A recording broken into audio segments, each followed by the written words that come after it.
Hi all, and welcome to the Medical AI Lab tutorial session. Every Tuesday, a lab member covers a topic or tool in AI. These sessions are targeted to be broadly interesting to those interested in the cutting edge of AI and its applications in medicine.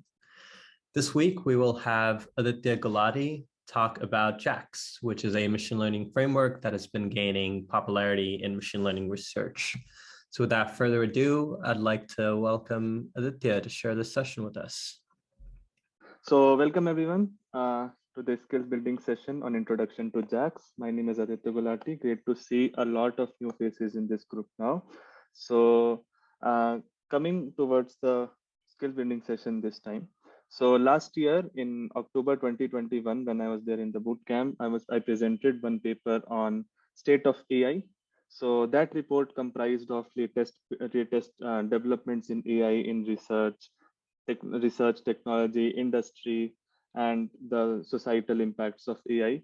In that, one of the slide that I had was on JAX, that it is an evolving deep learning framework by Google, introduced in 2019. This was what I covered in the previous session, that it resembles NumPy. It is having a growing ecosystem. Currently, a lot of models are available on Hugging Face, and it's a research in progress. So that's when I decided that I would cover this in the skills building session.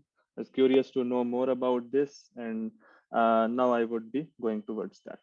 So one of the prediction that was made in the state of AI report was that JAX will grow its ecosystem from 1% to 5% of all the repositories that are available on papers with code.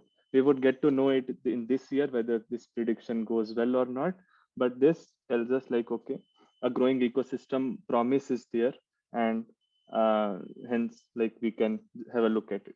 So the original report comprised of all these generic terms, like what JAX is. It comprises of some compilers, some automatic differentiation methods. So I would go through this in the end of the slide, but this was the whole summary given by the state of AI report. So, okay, let's start the introduction with JAX. So how many of you recall this scene? How many of you have seen this series called Squid Games? Just a quick show of hands. Okay, great. So I would give an analogy here. Okay, those of you who have not seen the series, this is one of the second game in the show. No spoilers here. So you have to cut out the shape out of this honeycomb structure, and the shape varies in complexity. There is a circle, triangle, and star and umbrella. And if you break this structure while using the needle, you would be shot dead. Otherwise, you would move to the next round. So that was one thing. So the complexity varies. Like the triangle is the easiest one, umbrella is the difficult one. This is the protagonist of the show. He is confused. I am given an umbrella. So I would give an analogy here. What if your next Squid Game task was that you have to train a neural network from scratch on the given framework of my choice? Okay, so this would how it would be if you are given PyTorch, a triangle, easy. Most of you know PyTorch, you know how to code a neural network, you would be confident and go ahead. Star is a difficult one than triangle, and hence I would say TensorFlow would be tougher than PyTorch. It's not that difficult. You can still, you would still be fine if you have practiced a lot in TensorFlow, or if you have deployed a lot of TensorFlow models. But what if I tell you that your next framework is going to be NumPy? So umbrella would be a NumPy. So this would be more difficult. Like you have to train a neural network from scratch on NumPy. So, okay, I would like to take some inputs from you. Like what could be one thing, what could be few things in NumPy or in neural network that hinders you or that makes it as a difficult process. So I would request if anyone can give some inputs. Why would NumPy be a difficult thing to code? I would change the microphone setting so that I can hear.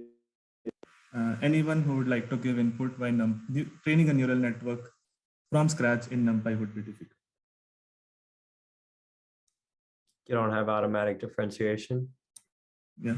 Back propagation is tough to do. Like we have to do differentiation. We have to keep track of gradients. That is one thing.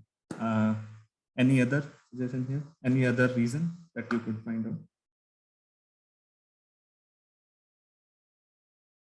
Okay. So the other reason is like NumPy is slow. If you code on NumPy, the operations can be slower. So we have a solution for that. And the other thing is neural network comprises of backpropagation, in which you have to track all the gradients through the neural network and compute them. And if it is CNN or a more difficult architecture, it would be tougher to track. And so why to take this headache? What if I solve this problem? JAX team solves this thing, and the compiler used in JAX is XLA, Accelerated Linear Algebra, which makes the process even faster. We will see how XLA or how JAX optimizations can fasten up your NumPy code. The other thing is, if you have automatic differentiation, why do you have to take the headache of doing backpropagation? So AutoGrad is there in NumPy and PyTorch, and we know it well that it is easier to get gradients of gradients, or even of like triple gradients, also like 3 times the gradients. So these things are there in JAX. So JAX in a way gives you a way, in a way like is a method that can translate this umbrella problem in Squid Games to a triangle problem. That's what they're working on right now. So JAX is basically NumPy on CPU, GPU, and TPU, designed for NumPy for GPU as well. So, and JAX can be called as like automatic differentiation, the AutoGrad functionality from TensorFlow, plus XLA, the accelerated linear algebra. So JAX, in a way, you can summarize it as AutoGrad plus XLA. And it is a high performance computing system, HPC system for ML research. And getting started with JAX is pretty easy. There are 2 ways, PIP or Conda. You have to just follow this and you can install JAX. But if you look at it, JAX is way more than having NumPy on GPUs. So there are few functionalities that we would go through when we would go through some of the demos. JIT is one that can fasten up your code. We will see how it helps. VMAP stands for vectorization mapping. So if you want to make your code vectorized, VMAP can be one of the functionality if you want to process things in batch. We would go through all of these things in the demo. And grad is the automatic differentiation. You have to just do a grad of something and you will get gradients. PMAP stands for like parallel mapping that we would do. If you want to map something on multiple devices, multiple cores of GPU, you can use a PMAP and parallelize your code. So I would say like this is too much theory on JAX now. Like we don't need to cover anything. My undergraduate professor used to quote this a lot. Quote Mahatma Gandhi's quote that an ounce of practice is worth more than tons of preaching. So why are we going through a lot of theory? Like I could have gone through all the documentation. Why don't we start to practice something on JAX? Like why don't we code something on scratch using JAX? So going forward with that, our first task can be training a neural network on MNIST using JAX.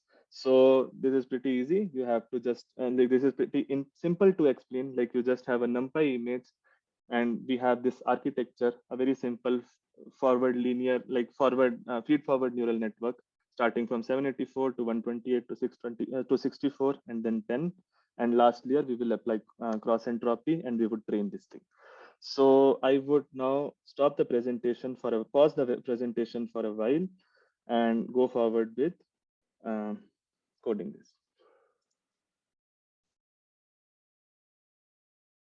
Just a minute. Okay. So best case scenario, like if time permits, I would code everything from scratch. Some of the helper functions I would get from the previous code. And I can say this as JAX task 1. If we have lesser time to code some things, then I would invoke the previous notebooks that I have, and I can run that in front of you. So right now, let us start coding JAX and coding this neural network in JAX. So JAX has been installed in this system. Just a check that we can do and import JAX. So good thing about JAX that all the NumPy, SciPy, or all these computation libraries are there in JAX, and you can import this as jax.numpy. Can I get a quick confirmation that you are able to see the notebook well? You are able to read this? Okay, great. So import jax.numpy as, let us say, GNP. And some of the functions that I was covering in the previous slide were automatic gradients, AutoGrad, that we can call as GRAD. And JIT is one functionality. This stands for just-in-time compilation. We would see how this helps. And VMAP. These three functions we would cover how JAX can do it so well that it helps us to code a neural network from scratch on a NumPy. Next would be something like random. We would randomly initialize some weights. For that, we would require random. So let's go forward with some basics of random. So what we have is, we know that when we want to sample a random number, we require some key. So this is the starting syntax that we use to get a key out of random. Give some key to the random variable. You can give some 5 or 6 and you can get a key out of it. Let's just see a key. Okay. PRNG key. Key has to be capital. Yeah. So yeah. Yes. So this gives us a key, and then we can sample from a normal distribution, normal key, and what kind of shape would we like to expect from this random sampling. And let us just print X. Yeah. So we see that from a key how we can sample some random number. Yeah, if we change the key, we should get something else. Yeah, we're getting something else. So let us say you want to give some 2 keys. Let's say some keys for weights and some keys for biases, like random initialization of weights and biases. You would do random dot split on top of this function. And now you would see that there would be 2 such keys. Yeah, this would be like key 1 and key 2. And then now we know the basics of random like how random works here. We would define some functions. Let us say random layer params. Okay, this would require what is the shape. Let us say if we are coding a neural network, that feed-forward neural network, we want to initialize some metrics of m cross n, right? So m cross n, m comma n has to be the parameter for this function. Key is the key that would be required to do the random initialization. And let's just get this. So let us say we want W weights keys and biases keys. We would do a random dot split of, let us say, random dot prng of key. You can give a key here. Okay. Or let's just invoke random.prng inside this. So we can have random.split of key, and we can return something called as random.normal. From normal, I would like to invoke weight keys, and I can say this has to be n cross n.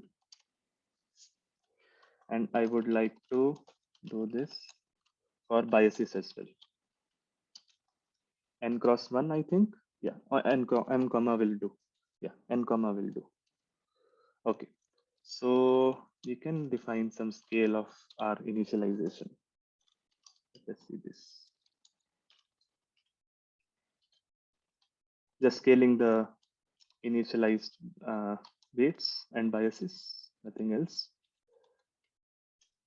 Okay, now this was how one layer can be initialized.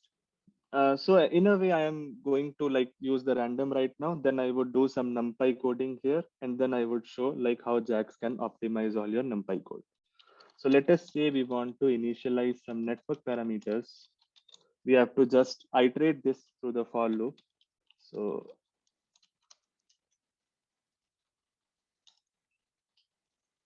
I would initialize a list here. I would like declare a list here, which would be layer sizes.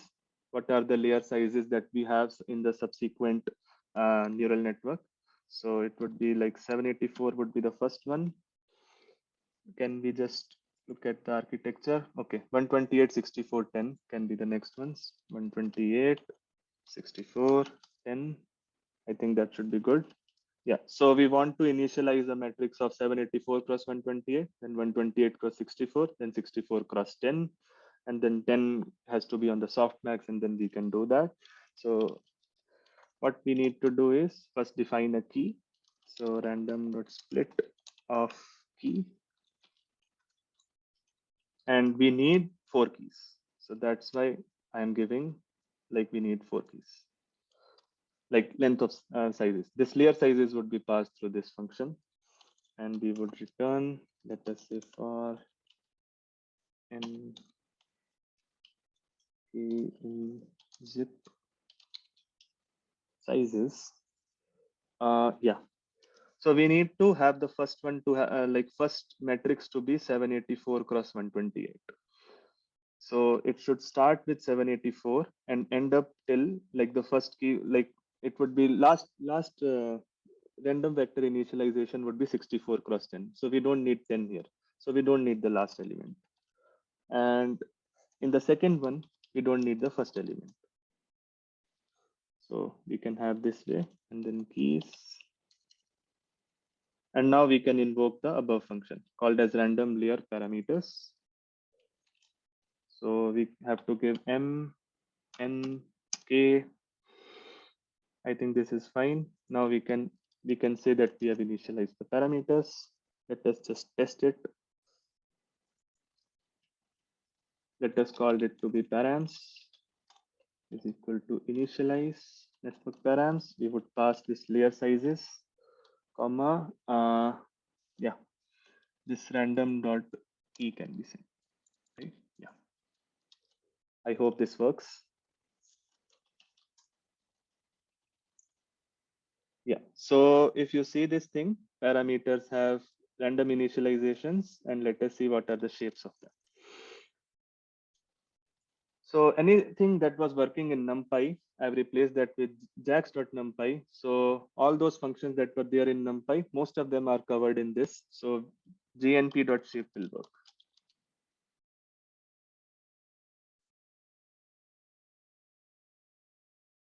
Okay.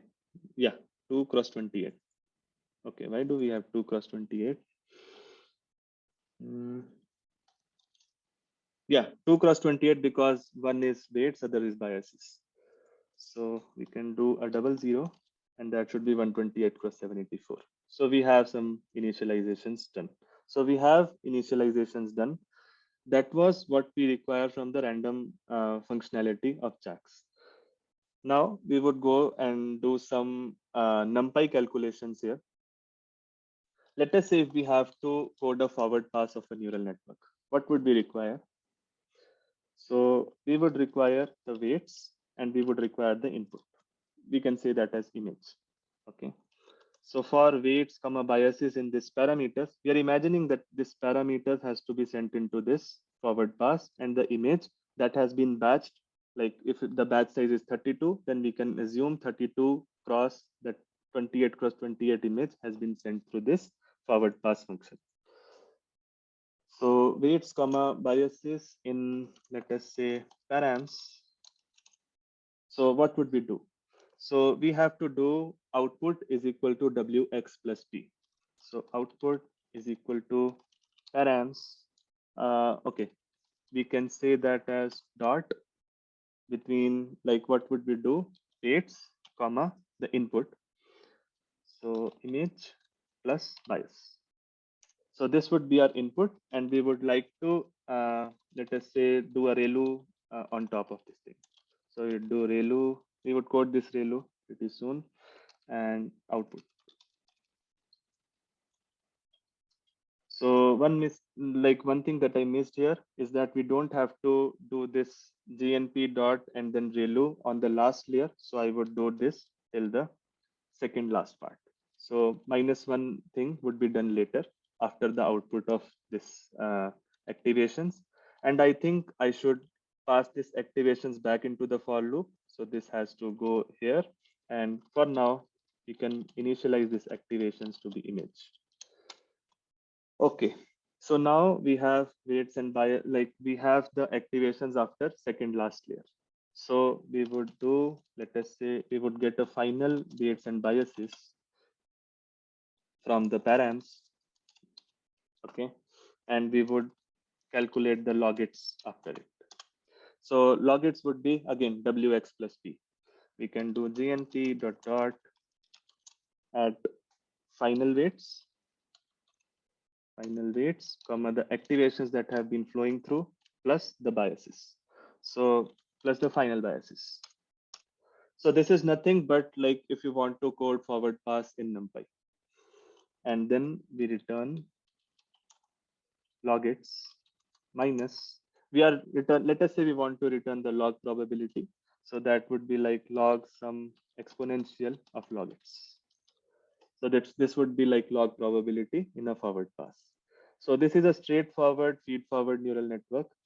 So we are missing few things. We have not defined what is log sum exponential function.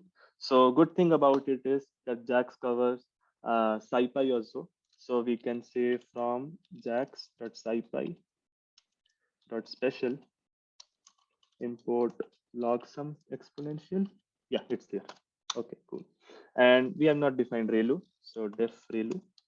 Let us say if I give some ReLU on X, what do we return? gnp.max 0, x. I think you can view this, all of this as a NumPy thing, like coded with just GNP. So far, like, is there anything that someone could not follow? Or if you could follow, just a thumbs up or two. I would change the. Yes. Aditya, could you just increase the font size, please, of the or the zoom of this? Yeah, that'd be great. Thanks. Okay. Okay. So to summarize so far, like I have just coded a forward pass in NumPy. And let us try to see this. Like we would try to run this later and see if it works. Okay. So what we would do is, let us say we want to initialize a random image, random flattened image. Okay. So we can do this as random.normal. And then we are just going to test whether we can pass this, like we can pass through a random image through this forward pass function. So we can just do some random key allocation here. So to initialize something on random, you have to pass through random.normal a key, which can come like this. And what is the size that you expect? Let us say you want 10 images of 28 cross 28. So this would be your random flattened image. Okay. So let us just pass a predictor function through forward pass, and let us give all the parameters that were required by this. So params was an initialized state that we had, and we tested that we have something initialized. This plus the random flattened image. Yeah, we get some exceptions here probably, or gnp.dart. Okay. Okay. Yeah, I think we would have some exceptions here. So why don't we give it into try?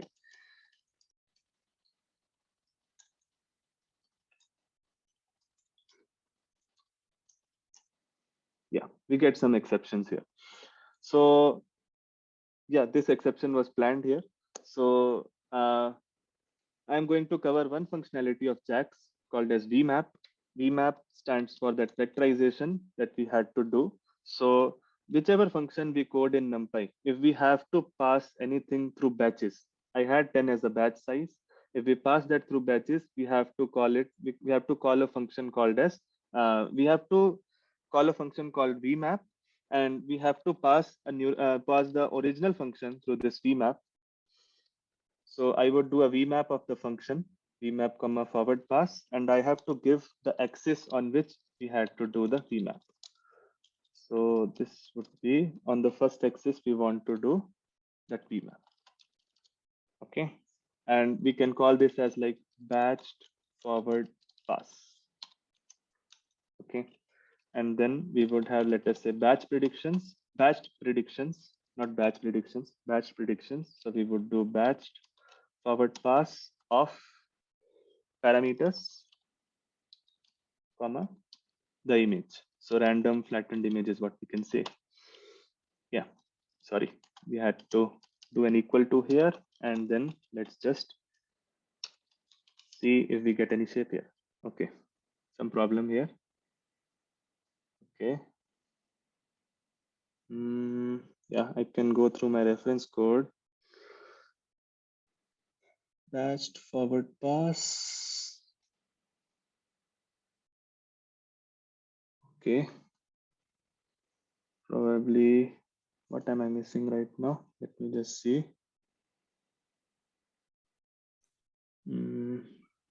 Aditya, can you hear me?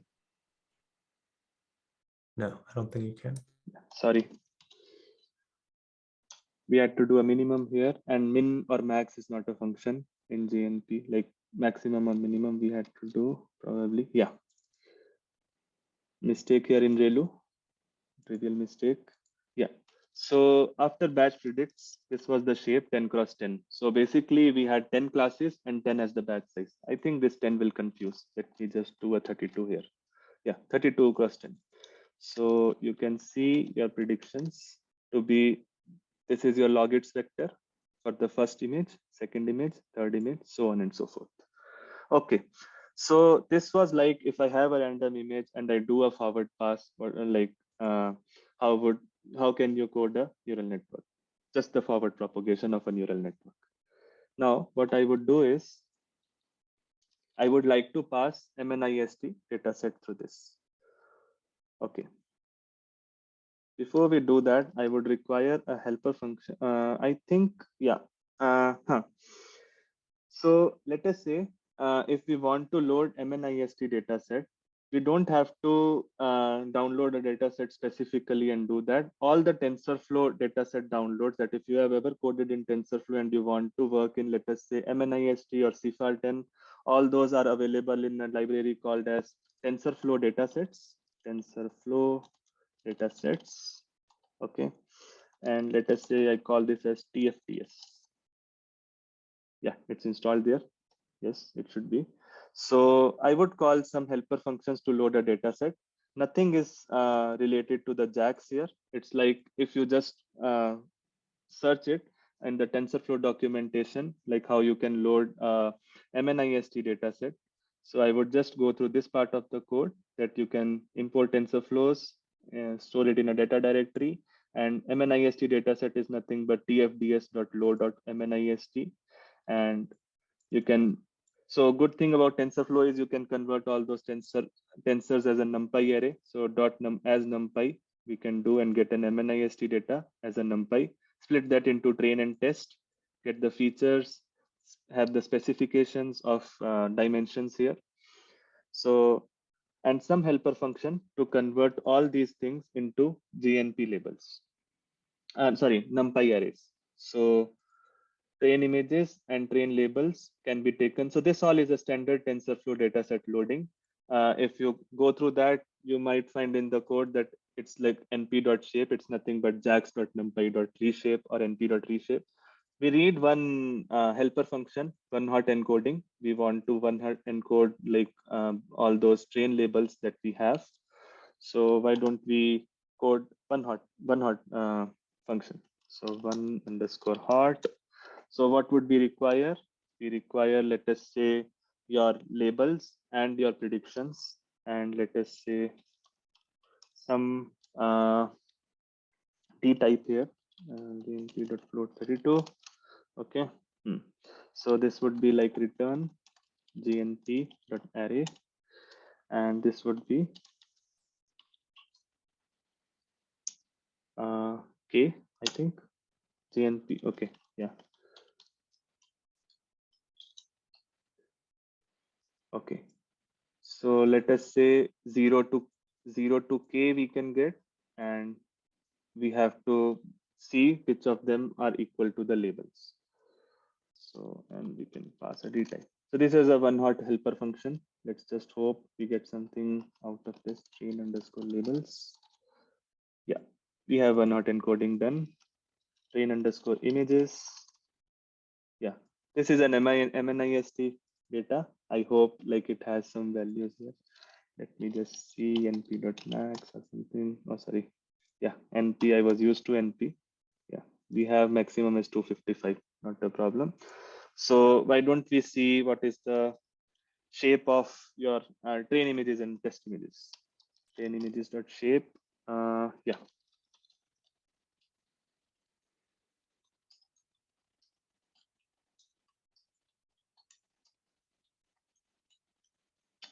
Sorry.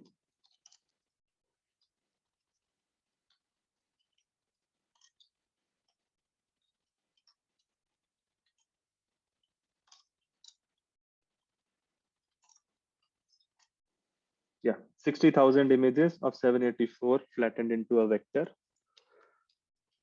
Let's just see labels, train labels. Yeah, 10,000 content. Oh, sorry, not test labels, sorry, train labels. Yeah. 60,000 cross 10. And then we would do this for test as well. Just to make sure everything is going fine.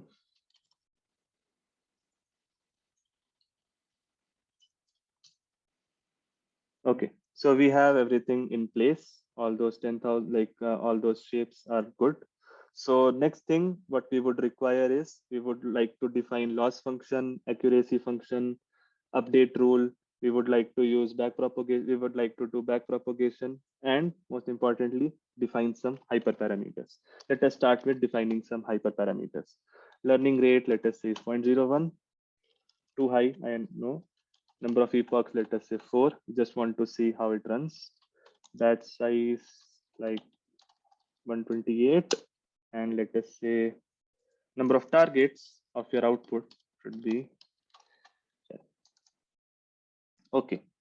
Now let us define some helper functions here, or yeah, let us define some helper functions here. I would borrow them from my reference code. Yeah, so this is like how you would like to code accuracy and loss in NumPy. Yeah. So accuracy would be like having weights, images, and targets. Images should be passed through these weights, get a prediction out of it, and then see how it goes with the targets. Just a change in name here. Let me just do a batched forward pass. Yeah. So target would be like get a NumPy maximum of argument maximum of targets. This would be your target class. Your predicted class would be NumPy maximum of batch forward pass of params comma images. And if you mean that of all the equals, you would get accuracy. And loss would be nothing. You had the logits. You had to multiply the logits with the targets. Get a batch prediction of parameters, get batch predictions of the images through the parameters. That predictions when multiplied with targets, because it was logits, this can be modeled as a cross entropy loss. So this would be the loss function. And what would be the update rule? So we don't want to code backpropagation here. We would utilize the grad functionality of JAX. So grads can be defined as grad of the loss function that we would do. And what does loss take as your input? Parameters, X, Y, basically parameters, images, and targets. So this would be your update. And we would like to propagate these gradients through this. So we can say like for weights comma biases comma dw comma db, the gradients in zip of first weights. Your weights are params, grads, that is your gradients, and we want to write the update rule. So what would be our update rule? Our update rule would be weights minus learning rate star dw comma biases minus learning rate star db. I hope this sounds well. So this would be our update, and let us now let us now use all these functionalities: forward pass, accuracy, loss, update, and code a neural network. So for epoch, in number of epochs, we would do it like we are doing it in NumPy. So start time would be, let us say, we would like to time it. How much time does it take for each epoch? Okay, one helper function I would utilize here. It's a TensorFlow function to process your data set into batches first, load the data set, do a ds.batch, and then a prefetch, and then change that into NumPy array, I would use this get train functionality. And now we can do for x comma y in get train batches, and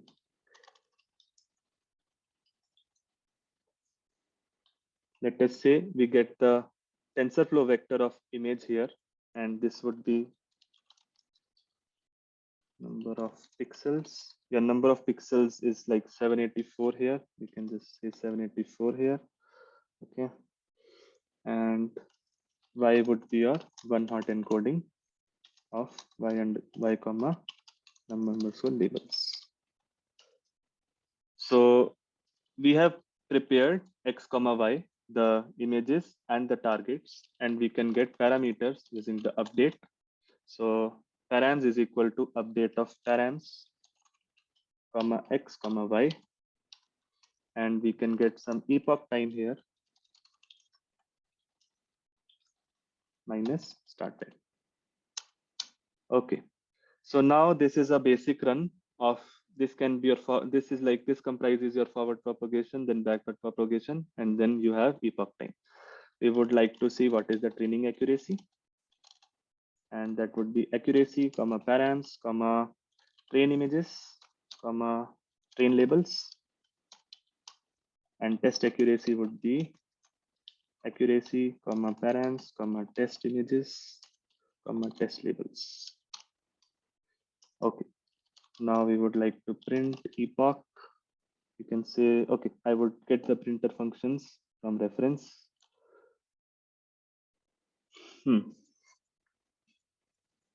I hope this runs. Okay, we have some problems. Number of epochs, what is that? Oh, sorry. Yeah. Sorry.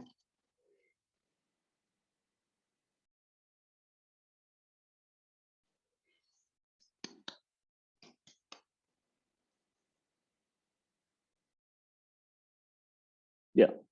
Epoch 0 took 10.63 seconds, 88% accuracy on train set. Yeah. Okay.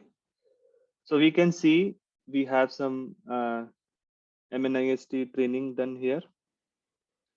But this was when I coded everything in NumPy and utilized the grad functionality, auto grad functionality here. But this has not covered one thing which I promised, like how to accelerate your code. So let's do that now. Accelerating a code, a NumPy code is pretty easy here. So there is one functionality that I covered in the presentation called as JIT that can accelerate your code, any given function here. So what we can do is we can do just an @JIT on top of this and call it as JIT update. And we would replace that in this code. So let us try this. I hope, yeah. So a code that was running in 10.63 seconds per epoch, if I just do a just-in-time compilation, a JIT functionality given by JAX, that can scale it to 2.16 seconds. Yeah, so that was what I covered for feed-forward neural network here. We still have 15 minutes. I plan to cover the CNN also, but I won't be able to scratch this given the time. So to code a CNN, we just have to change the architecture here, and we are using a wrapper function provided by JAX called as stacks. So stack stands for like serial coding that we do. Like if let us say we want to code a CNN in Keras, a way would be serial way would be to define some neural network like stacks.serial, and then like convolutions, batch norms, ReLUs, and so on and so forth. Everything else like loading a data set, one hot encoding can be same, and accuracy loss, all those functionalities are same. Utilizing some of the other functions like optimizers.atom. So there is one more library in JAX called as optax, and that has one functionality called as optimizers. All those are covered in the documentation. So all those, if you want to cover something more complex operation that you cannot code in NumPy, let us say ADAM optimization or convolution, batch normalization, all those are covered in the wrapper functions that are provided by the JAX community. This all wrapper functionality is still growing and a research in progress. That's a disclaimer here. And we can replace that architecture here. And in the previous code, I could see a better performance than in the feed-forward neural network. So the same data set when passed through a CNN gives a better training set accuracy. So far what we have covered in this is let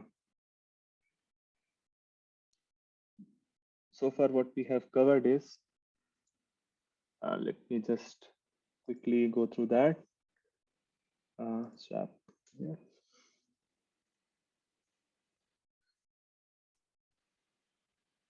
Yeah, JIT, which can accelerate your code. We just did an @JIT on the top of the function. It accelerated that function. VMAP, vectorized mapping, that was done to do the batch processing. Let us say if a batch size of 32 is there, we cannot directly pass a NumPy function. We have to do a VMAP of that function and then utilize it. Grad is the automatic gradient functionality that we do. This code was not run on a GPU, it was run on a CPU. I have not covered this PMAP. It's like parallelization on multiple cores. These were the 4 functionalities that I covered on JAX. And these are the 2 tasks that we like. I coded this one from scratch. CNN, I went through the code right now. Let us say if we want to perform some design changes and we want to code simply a V2, we have to customize the loss function according to NumPy, and we can code a neural network like ResNet in stacks. So that would be a design change. So far, like this is what I covered in the reading group. So now we can go through this slide pretty quickly. So JAX like resembles NumPy and which has been popular for all the scientific computation. JAX provides some additional wrappers like flags. Stacks was one that I covered. OpTax for optimization, RLX for reinforcement learning, so on and so forth. And out of 14,500 models available on Hugging Face, 4,900 have JAX. So a good weightage that has been more than in like TensorFlow. And given Google's weight in machine learning research, their investment in JAX, the framework is certainly here to stay. And it is not in production yet, but Google is working closely to resolve all those gaps, like in the case of PyTorch. So the key learnings so far have been JAX is like cakewalk for a NumPy ninja. If you're good in NumPy, you're comfortable in NumPy, you can code something and then use the JAX functionality like optimization. A simple optimization in JAX is just you have to do an @JIT on top of your main function, like that calls all the gradients forward pass as well. So just an @JIT can optimize your code by 10 times, like we saw, like 20 seconds to 2 seconds. JAX has some wrappers like stacks, flags, OpTax, and RLX. And JAX is still a research in progress. It's not yet in production. So that was what we have to summarize. Now I would be open to any questions that one might have. Thanks, Aditya. Thanks for the great presentation here.